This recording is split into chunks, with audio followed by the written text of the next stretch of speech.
It's the failure of the Home Office once again.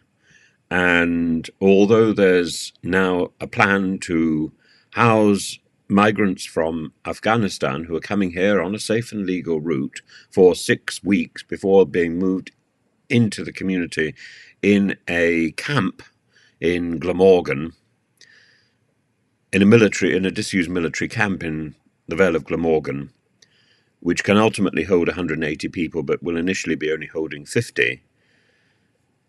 It's extraordinary that this decision is made now, so many years after we left Afghanistan, under a cloud, of course, and left those people who had been helping us behind to fend for themselves. Now there's a way out for them, and the scheme has been a bit bumpy because there's been blockages, not at their end, at our end, because of the absurdity and the backlog that has been created by an indolent and lazy Home Office, working on the principle that laziness is to be congratulated. It's called the hostile environment.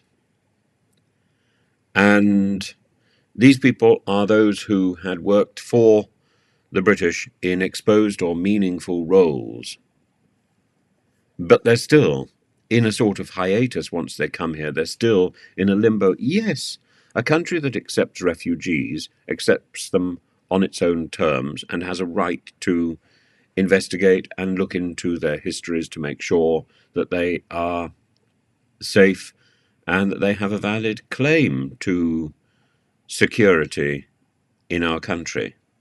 But that's not what we're doing. What we're doing is holding people in limbo because we are too indolent, too stupid, too ill-equipped to be able to process people at all. And that is a disgrace.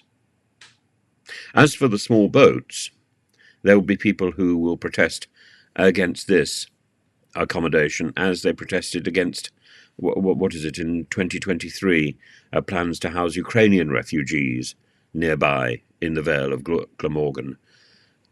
But, there has to come a point where we accept our responsibility as a civilized nation, and at the same time we also process the thousands of migrants who are waiting for their case to be heard by the system. It all comes back to the fact the Home Office has not been doing its duty, and the government has been pussyfooting around trying to deflect attention with talk of stopping the small boats. Well, Rishi hasn't got very far in that, has he? The small boats have increased.